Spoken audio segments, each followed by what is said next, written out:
El día de hoy vamos a aprender a hacer una simulación de temperatura o una carga térmica. Lo primero que debemos de conocer y recordar es cómo se transfiere el calor o la temperatura de un objeto. Tenemos tres elementos principales: conducción, convección y radiación. Conducción cuando nosotros tenemos contacto entre dos objetos. Convección cuando el objeto está inmerso en un fluido, puede ser gas o puede ser algo líquido que le transfiere el calor. Y radiación, nosotros podemos tener el ejemplo más sencillo cuando nosotros dejamos un objeto en la intemperie y este tiene una capacidad de emisividad y absorción de calor.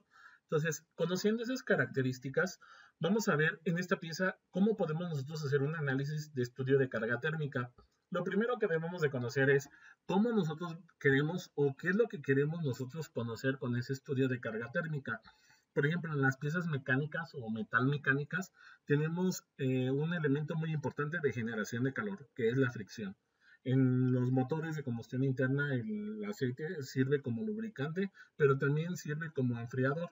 Por tal motivo, nosotros debemos de conocer qué elementos tenemos que nos generan una carga térmica y que disipa ese calor sobre toda la pieza o se distribuye el calor.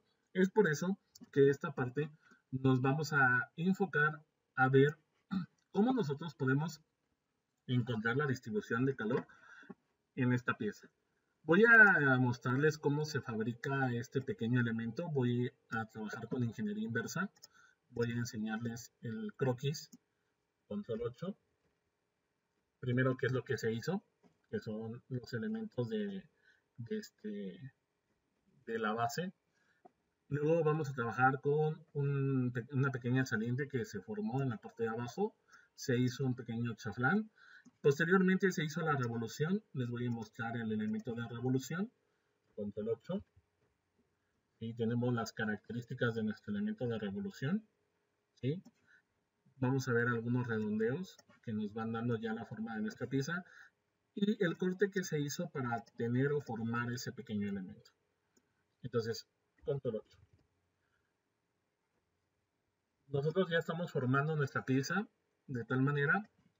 En la parte de adentro se hizo un corte de revolución. Se los voy a mostrar cómo se hizo el corte de revolución. Después se generó un plano del centro a una de las caras a una medida de 70 milímetros. Se hizo la pequeña saliente, se hicieron los pequeños recortes y lo que se hizo para hacer el otro lado fue una pequeña simetría. En la parte externa tenemos una perforación en el cual se generó un pequeño plano de trabajo para hacer la perforación y nuevamente se hizo una pequeña simetría. Para la parte de abajo lo que hicimos fue realizar las perforaciones y después una matriz circular. Lo mismo sucedió con la parte inferior. Se hicieron las pequeñas perforaciones. Tenemos otro pequeño corte para la parte de en medio, la perforación, y por último se generó un plano a la altura que nos está marcando que es el centro del círculo y se hizo el corte. Y tenemos ya nuestra pieza terminada. El análisis térmico, voy a cargar la parte de los complementos en simulación, nos dice que todo elemento, toda pieza parte de una temperatura ambiente o en estado estable o en estado que nosotros no la alteremos para nada. Por lo tanto, nuestra temperatura normal o nuestra temperatura de análisis puede empezar desde los 20 grados Kelvin, perdón, 20 grados centígrados o 293 grados Kelvin. Por lo regular, las simulaciones en la parte de lo que viene siendo la carga térmica, la parte térmica, trabajan en grados Kelvin, que son temperaturas absolutas. Vamos a aplicar un material, vamos a ponerle un acero aleado. Si ustedes observan, tiene las características de conductividad térmica, que es algo muy importante en los análisis térmicos. Y vamos a ponerle la carga térmica. Vamos a poner una temperatura en la parte interna, que es donde nos interesa realizar nuestro análisis, suponiendo que en este elemento o en esta característica tuviéramos alguna fricción. ¿sí? Y nuestra temperatura vamos a subirla a 373.15 grados Kelvin. Le vamos a dar a aceptar.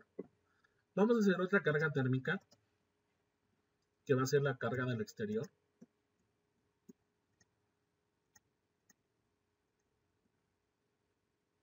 Podemos hacer ese pequeño análisis, la cual está a la temperatura ambiente, que es 293.15 grados Kelvin. Vamos a generar la malla para nuestro análisis. Como tiene elementos y radios de curvatura, vamos a establecer una malla fina para que se puedan compensar por los elementos tan pequeños que se tienen, los radios. Y vamos a ejecutar el estudio.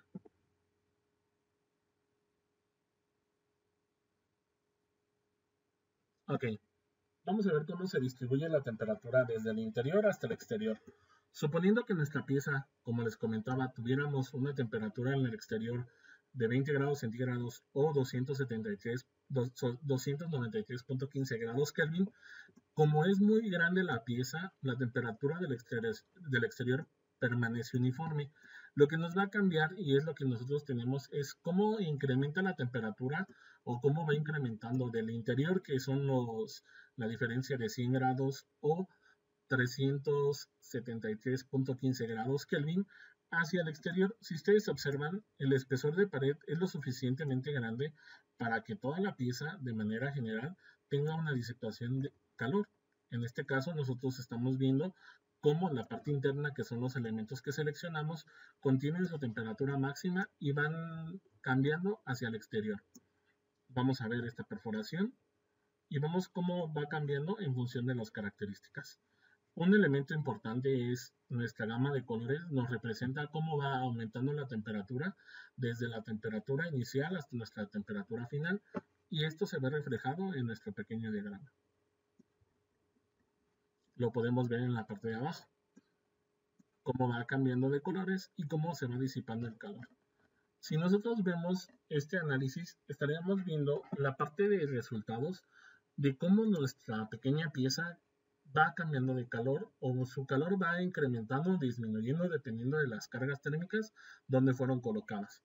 De manera general, nuestro estudio nos está interpretando o nos está dando un resultado de cómo se genera ese pequeño cambio de temperatura en cada uno de los elementos. Si nosotros hubiéramos seleccionado elementos muy puntuales de cómo se distribuye la temperatura, podemos ver o podemos determinar el espesor de pared que nosotros tenemos en este pequeño elemento y cómo va disminuyendo su temperatura hasta llegar al exterior. O al contrario, de la temperatura ambiente hacia el interior, que es la temperatura máxima, cómo se va comportando. Para que me entiendan esto, no todos los objetos que están expuestos a cargas térmicas o que tienen algún contacto con temperatura trabajan de la siguiente manera. Por ejemplo, en una casa está hecha de ladrillo, de cemento y por lo regular, de cerámicos. Esos cerámicos durante el día absorben la mayor cantidad de calor emitida por el sol con el efecto de radiación. Esa capacidad de absorción cerámica en la tarde-noche la disipa. Por eso hay lugares en las casas, cuando les pega más calor, que en la noche hace mucho calor, porque ese mismo calor que recibió lo está liberando. Para nosotros entender un poco más el comportamiento, necesitamos recordar las siguientes características. El calor se define como la energía cinética total de todos los átomos o moléculas de una sustancia. La temperatura es una medida de la energía cinética promedio de los átomos y moléculas individuales de una sustancia. Cuando se agrega calor a una sustancia, sus átomos o moléculas se mueven más rápido y su temperatura se eleva o viceversa. Podemos ver este pequeño ejemplo. Tenemos la parte de lo que viene siendo radiación, convección y conducción dentro de una olla. Lo importante es conocer cuáles son esas características de conducción, convección y radiación. Voy a poner una tabla, algunos valores de conductividad térmica, aluminio y cobre y cómo está representado. Por lo tanto, para nosotros, la parte de conducción de calor tiene que ver con el tipo de material y la parte de conducción que vamos a ver y convección de calor también tiene una pequeña tabla.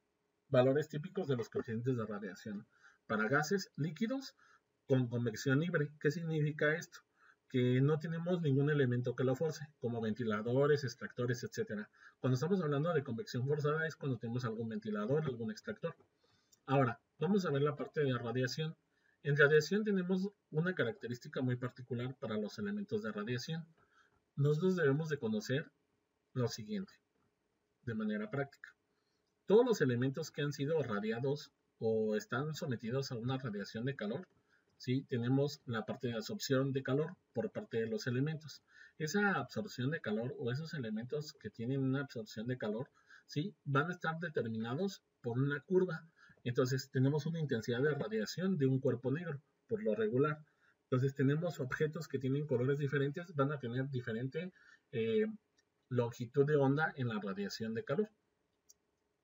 Tomando en cuenta estas características, podemos ver cómo nuestro comportamiento va a cambiar en función, número uno, del material que nosotros asignemos para la pieza, número dos, la composición de la pieza, número tres, cómo está manufacturada nuestra pieza. Una cosa es que una pieza sea de un solo material, a que nosotros tengamos dos materiales y queremos hacer un análisis de estudio térmico. Cambian las condiciones de cómo se representa esta gama de colores dentro de un material que ha sido o elementos que han sido compuestos por dos materiales.